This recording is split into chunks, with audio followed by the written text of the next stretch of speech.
Panorama group, जो सोचता है वो करता है। देखिए, पलायन की चिंता ना सिर्फ मुझे, मेरे मुख्यमंत्री नीतीश कुमार जी को भी हमेशा से रही है और उन्होंने भी कई बार कई मंचों से इस बात को कहा है कि उनका भी ये सपना है। और आज जब वो आके लोगों को विश्वास दिलाना चाहेंगे कि हम बिहार का विकास करेंगे, तो ज़रूर उनकी ऊपर भी कई उंगलियां उठेंगी कि लंबे समय तक आज़ादी के बाद से निरंतरता में एक लंबा दौर रहा दशकों का, जहां पे कांग्रेस की ही सरकारें थी, कांग्रेस के ही मुख्यमंत्री थे। तो जो कार्य आप उस वक्त नहीं कर पाए, आज आपको वो करने का प्रयास आप कर रहे हैं। अच्छी बात है, जरूर प्रयास कीजिए। नमस्कार, मैं हूं देवांशु। आप देख रहे हैं न्यूज़ फाउंडेशन। चिराग पासवान बिहार के दौरे पर हैं। कल वो सिवान गए थे, जहां पर शहीद राम बाबू के परिजनों से उन्होंने मुलाकात की थी। तो आज नवादा गए हैं, जहां पर नवादा में शहीद हुए जवान के परिजनों से वो मुलाकात करेंगे। जब पटना में मौजूद थे, पटना से जब नवादा के लिए रवाना हो रहे थे, तो मीडिया कर्मियों से चिराग पासवान ने बात की है। बात कई मुद्दों को लेकर किया है, लेकिन सबसे महत्वपूर्ण ये कि बिहार के पलायन को लेकर बड़ा बयान जो है वो चिराग पासवान ने किया है। देखिए, उन्होंने कहा है कि अगला 5 साल जो होगा, जिस तरीके से देखा गया है, पूर्व में ही बिहार में पलायन हुआ है और अब उसे बदलने की जरूरत है, यानी कि रिवर्स जो है इसे करने की जरूरत है। लोग बाहर से आए रोजगार की तलाश में बिहार, और बिहार में रहें, और जो है वो यहीं के होकर रह जाएं, और जो लोग बाहर जा चुके हैं बिहारी, वो लौट कर आए बिहार। और इन्होंने ये साफ कर दिया है कि सीएम नीतीश कुमार के नेतृत्व में अगली सरकार जो बनेगी, 5 साल जो है उनका फोकस इन्हीं कामों पर जो है वो होगा। तो आगे हम छोड़े जाते हैं। चिराग पासवान ने जो बयान दिया है, किसके नेतृत्व में एक चुनाव लड़ा जाएगा 2025 को, देखिए, क्योंकि समय समय पर जो है उनके पार्टी के नेता हों, चाहे बयान के जरिए चाहे पोस्टर के जरिए, ये कह रहे हैं कि चिराग पासवान जो है वो सीएम बनेंगे कैसे, क्योंकि कोई स्कोप तो 2025 में है भी नहीं। और चिराग पासवान खुद भी इस चीज को स्वीकार करते हैं कि 2025 में जो है वो सीएम नीतीश कुमार ही होंगे।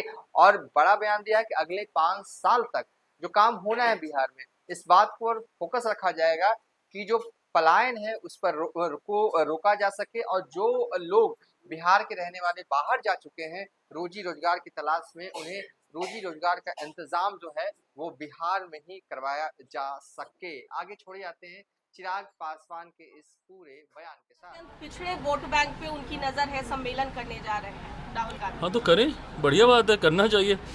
एक लंबे समय के बाद राहुल जी को बिहार की याद आ रही है, अच्छी बात है। ये वही प्रदेश है जिसका नेतृत्व उनकी पार्टी ने, उनके पार्टी के मुख्यमंत्रियों ने लंबे समय तक किया। और आज जब वो आके लोगों को विश्वास दिलाना चाहेंगे कि हम बिहार का विकास करेंगे, तो ज़रूर उनकी ऊपर भी कई उंगलियां उठेंगी कि लंबे समय तक आज़ादी के बाद से निरंतरता में एक लंबा दौर रहा दशकों का, जहां पे कांग्रेस की ही सरकारें थी, कांग्रेस के ही मुख्यमंत्री थे। तो उस वक्त क्या हुआ इन समाजों का, उस वक्त क्या हुआ बिहार के विकास का। तो जो कार्य आप उस वक्त नहीं कर पाए, आज आपको वो करने का प्रयास आप कर रहे हैं। अच्छी बात है, जरूर प्रयास कीजिए। दरभंगा में आपने माना कि बिहार में पलायन है, अमूमन इस तरीके के सत्ता पक्ष के नेता कबूल करते नहीं, तो क्या ये माना जाए कि बिहार में पलायन तभी रुकेगा जब बिहार फर्स्ट, बिहारी फर्स्ट पूर्ण रूप से लागू होगा, और ये तब होगा जब हम सीएम बनेंगे? देखिए, पलायन की चिंता ना सिर्फ मुझे, मेरे मुख्यमंत्री नीतीश कुमार जी को भी हमेशा से रही है और उन्होंने भी कई बार कई मंचों से इस बात को कहा है कि उनका भी ये सपना है कि पलायन पूर्णतः हमारे राज्य से रुके। और बल्कि मैं तो इसमें ऐड करके बोलता हूँ कि मैं तो रिवर्स माइग्रेशन चाहता हूँ। मैं तो चाहता हूँ कि बिहार में ऐसी व्यवस्था बने, जो लोग बिहार से बाहर चले गए थे 90 के उस दशक में, जंगल राज के उस दौर में, जो वापस अपने राज्य वापस नहीं लौट कर आ पाए हैं, जिनकी पीढ़ियाँ बीत गई हैं दूसरे राज्यों में, और जो आना चाहते हैं।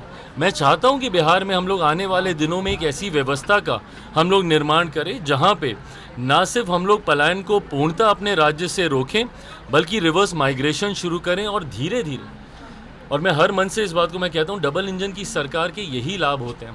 कल मैंने एक कार्यक्रम का आयोजन किया, आपने देखा, खाद्य प्रसंस्करण से जुड़ा हुआ इतना बड़ा कार्यक्रम। आज तक हम लोग जाते थे, बिहारी जाते थे दूसरे के दरवाज़ों पर अपना सामान लेकर कि भैया ले लीजिए, खरीद लीजिए। कल 22 देशों के 75 से ज़्यादा डेलीगेशन यहाँ पर आए हैं, बायर्स यहाँ पर आए हैं खरीदने, जिसमें राज्य सरकार की एक अहम भूमिका है, केंद्र सरकार की एक अहम भूमिका है। हम दोनों ने मिलकर हैंड इन ग्लव्स की तरह काम किया, तब हम इस व्यवस्था को दे पाए जहां पे आज आप चले जाइए, कल जितने भी एग्जीबिटर्स बिहार के थे, जो बिहार के अलग अलग गांव से आए हुए थे, हर एक के पास दुबई में कम से कम, यूएई में कम से कम 4 नाम होंगे, यूरोपियन कंट्रीज़ में उनके पास 5 नाम होंगे कि कौन कौन बायर हैं। हर व्यक्ति के पास कम से कम 8 से 10 नाम होंगे और इन 10 नामों को 20 नामों में बदलेंगे, 20 से 40 वो करेंगे। सोचिए उनके पास कितने बायर्स होंगे। वो धीरे धीरे अपनी कैपेसिटी, अपने पोटेंशियल को वो कितना बढ़ा सकते हैं when it comes to selling the product. तो ये दोनों सरकारों से मिलकर ही ये संभव हुआ है।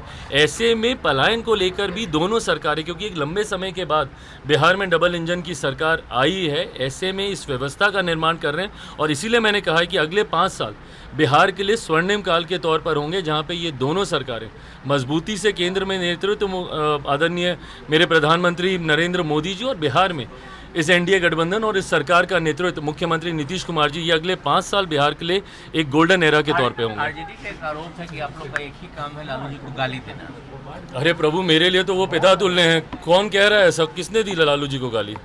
कतई नहीं, कतई नहीं। देखिए, आपकी नीतियों से, आपकी कार्यशैली से ज़रूर एतराज़ हो सकता है, और अगर किसी ने दिए तो सबसे पहला व्यक्ति मैं खड़ा होऊंगा अगर लालू जी के बारे में किसी ने कोई इस तरीके की टिप्पणी की।